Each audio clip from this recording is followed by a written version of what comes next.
Assalamualaikum warahmatullahi wabarakatuh. Waalaikumsalam warahmatullahi wabarakatuh. Alhamdulillahirabbil alamin. Segala puji bagi Allah, Tuhan yang Maha Esa. Hari ini kita bisa bertemu kembali, bisa berjumpa kembali dalam kegiatan perkuliahan kita, pembelajaran mata kuliah, yaitu mata kuliah pengembangan moral dan agama anak usia dini. Nah, saya tanya kalian, masih semangat perkuliahannya? Masih. Tepuk semangat.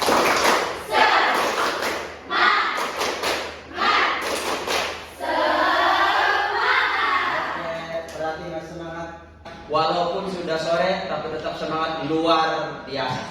Mudah-mudahan semangat ini terus menginspirasi kalian agar menjadi orang yang memiliki motivasi yang kuat, mencapai masa depan yang gemilang. Amin. Ya, saya tanya kabarnya hari ini kalian bagaimana? Bagaimana kabarnya kalian hari ini? Alhamdulillah, luar biasa. Allahu Akbar. Oke, Piaud. Bahagia, ceria, mulia. Oke, terima kasih. Tepuk tangan buat kalian semua. Hari ini Bapak ingin menanyakan kalian tentang kehadiran. Siapa yang nggak masuk hari ini, yang tidak masuk? Hadir semua? Ada yang ada. Siapa yang nggak berangkat? Siapa namanya? Oke, satu orang izin ya, yang hadir. Ya, mudah-mudahan teman kita yang tidak hadir bisa hadir kembali dengan kita semua di tengah-tengah dalam mengikuti perkuliahan ini ya. Baik. Sebelum memulai perkuliahan kita, mari kita awali perkuliahan ini dengan sama-sama membaca basmalah.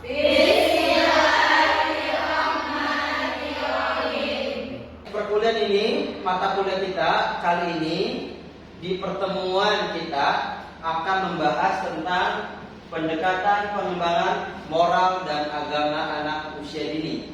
Ya, kita tahu bersama bahwa anak usia dini adalah sosok manusia yang unik, sosok manusia yang memiliki potensi luar biasa, sosok manusia yang memiliki beragam potensi kecerdasan, bakat, minat, dan kemampuannya.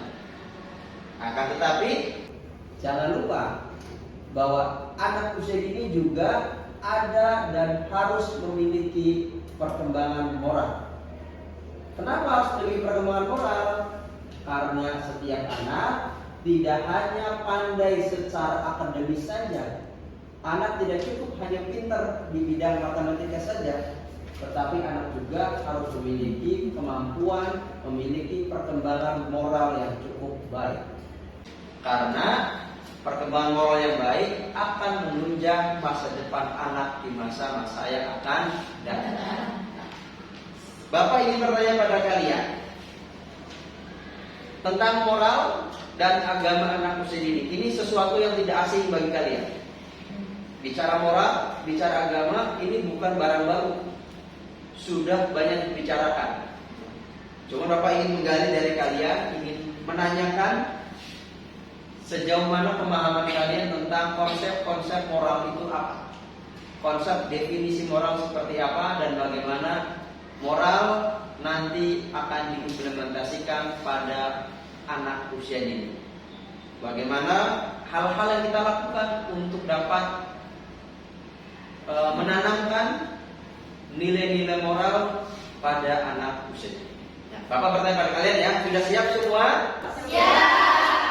Oke, Bapak bertanya, coba angkat tangan, gak usah berebut, angkat tangan saja. Siapa yang mendefinisikan, menjawab pertanyaan? Siapa tahu apa moral tersebut? Ya, namanya? Naya. Ya, moral atau ajaran tentang perilaku hidup yang berdasarkan pandangan hidup atau agama tertentu. Oke. Ada lagi yang lain, teman-teman yang lainnya? Ya, namanya? Vivit. Vivi. Apa Vivi? Moral itu? Moral adalah ajaran tingkah laku hidup yang baik berdasarkan pandangan hidup atau agama tertentu. Oke, baik, good ya. Baik, pada prinsipnya bahwa moral itu sebetulnya sering diartikan dengan istilah karakter. Maka ada dua kemungkinan kalau berdasarkan moral tersebut, yaitu moral antara baik atau buruk. Untuk konteks anak-anak, baik buruk itu kan bersifat relatif, karena tergantung siapa yang akan menilai. Ya, maka untuk anak usia dini, moral itu harus dipahami lebih jelas. Nah, bagaimana anak-anak itu dapat berkembang moralnya, dapat sejalan perkembangan moralnya dengan baik. Nah, oleh karena itu, kita akan diskusi hari ini, akan mendiskusikan tentang bagaimana moral anak usia dini, lalu bagaimana pendekatan-pendekatan apa saja yang bisa dilakukan anak-anak sehingga anak-anak itu kemudian memiliki pemahaman moral, memiliki perkembangan moral yang baik. Nah, kalau anak usia dini sudah memiliki perkembangan moral yang baik, maka bisa diharapkan ketika dewasa dia menjadi orang-orang yang baik. Jadi ke depan jangan sampai hanya pintar secara akademis, tapi rusak secara moral. Apa gunanya gitu kan? Nah, penitipan moral harus dibentuk, dicetak anak sejak usia dini, sehingga kita akan banyak bagaimana bisa berdiskusi tentang moral itu seperti apa. Jadi kembali lagi bahwa mengajarkan moral itu tidak hanya secara langsung apa itu konsep moral, tetapi yang penting bagi anak-anak adalah kita bisa mencontohkan. Maka ada istilah lebih baik satu teladan daripada 1000 perkataan. Apa maksudnya? Maksudnya adalah anak-anak itu butuh konkret contoh teladan yang baik. Siapa yang terbaik? Ya, orang tua di rumah, guru di sekolah, berikan contoh. Anak meniru ucapannya, perkataannya, perbuatannya, itu berulang-ulang. Maka orang tua atau guru hati-hati dalam berbicara. Lalu apa saja pendekatannya? Nah, pendekatan pengembangan moral itu ada 4. Yang pertama adalah pendekatan psikoanalisis. Pendekatan psikoanalisis adalah pendekatan di mana seorang berdasarkan aspek kejiwaannya. Yang kedua adalah pendekatan behaviorisme. Pendekatan behaviorisme adalah bagaimana pendekatan berdasarkan perilaku seseorang dalam belajar. Nah, belajar anak usia dini adalah dengan cara bermain. Ketika anak-anak bermain, maka sejatinya dia sedang belajar. Ketika anak-anak itu sedang asik bermain dengan teman-teman, itu sedang belajar. Dan namanya pendekatan behaviorisme. Kemudian yang ketiga pendekatan humanisme. Pendekatan humanisme adalah pendekatan kemanusiaan. Pendekatan kemanusiaan itu artinya bahwa dalam mengajarkan moral, dalam menstimulasi moral, maka harus dilakukan pendekatan kemanusiaan. Anggaplah anak itu seperti manusia yang betul-betul dia sedang tumbuh kembang. Itu namanya pendekatan humanisme. Kemudian yang terakhir pendekatan konstruktivisme. Pendekatan konstruktivisme itu adalah pendekatan seseorang dalam hal belajar. Jadi dalam stimulasi itu ada upaya yang diajarkan. Lalu untuk menanamkan moral tadi ada pendekatan dan metode yang penting. Yang pertama adalah metode bercerita. Metode bercerita. Metode bercerita apa sih? Metode bercerita adalah metode di mana baik guru, orang tua itu dengan cara mendongeng menceritakan, bisa berupa kisah-kisah para pahlawan, kisah-kisah nabi, kisah-kisah rasul, kemudian apa pesan moralnya. Itu namanya metode bercerita. Yang kedua, metode bernyanyi. Nah, ini biasanya metode bernyanyi, metode yang paling digemari. Paling digemari, anak-anak senang dengan bernyanyi. Coba saya tanya kalian, nyanyi apa yang paling disukai? Walau ada 5 ya? Iya. Coba kita nyanyikan sekarang.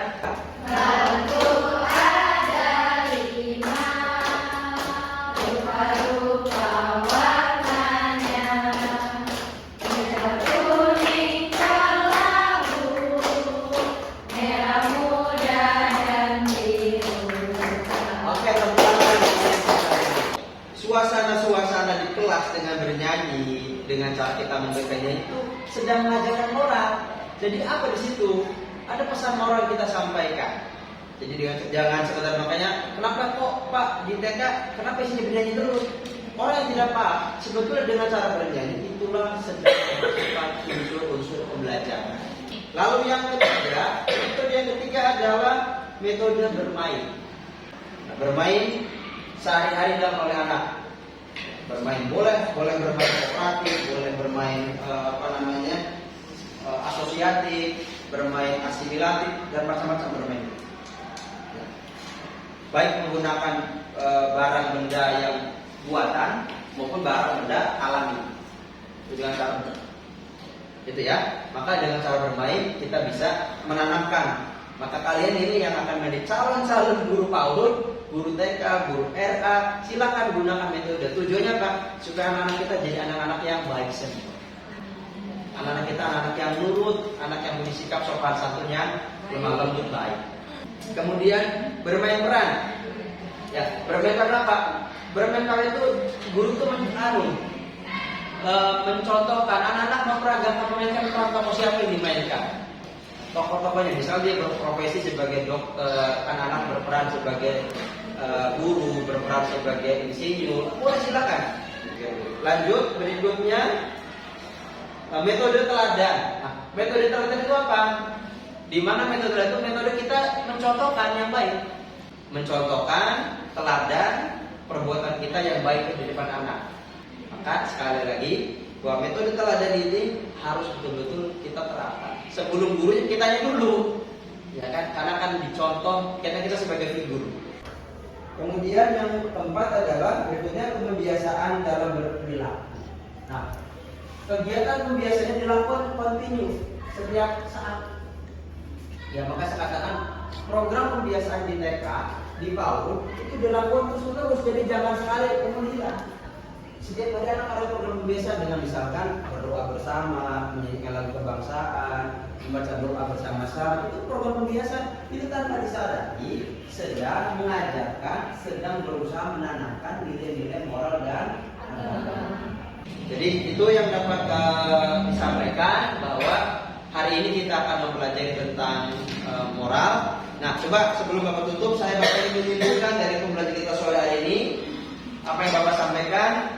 Coba kalian bisa menunjukkan merespon apa yang tadi disampaikan oleh Bapak terkait dengan ada berapa pendekatan dalam mengembangkan moral dan agama itu. 1,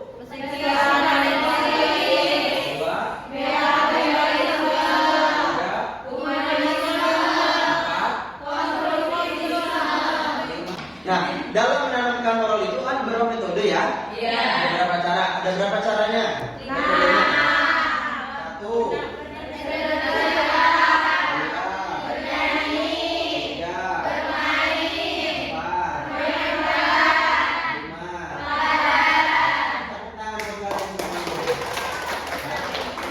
5. Baik.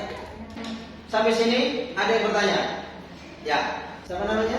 Adinda, Pak. Adinda ya, silakan Adinda.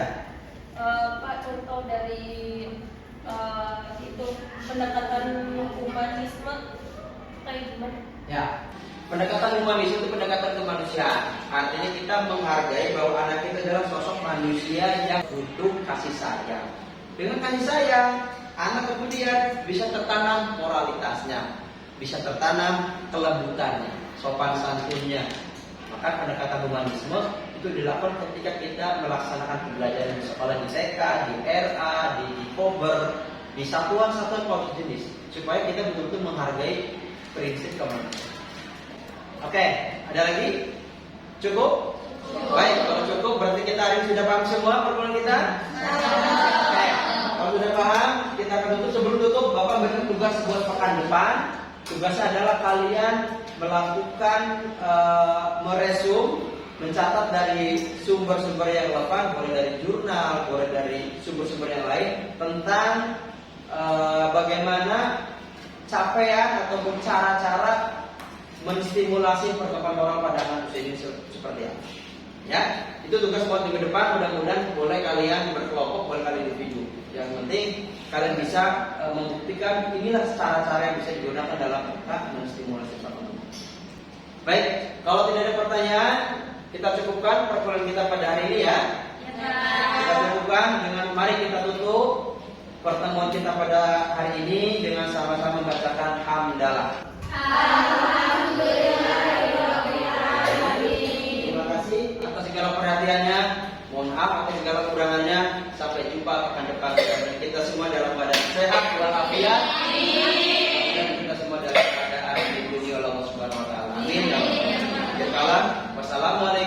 warahmatullahi wabarakatuh.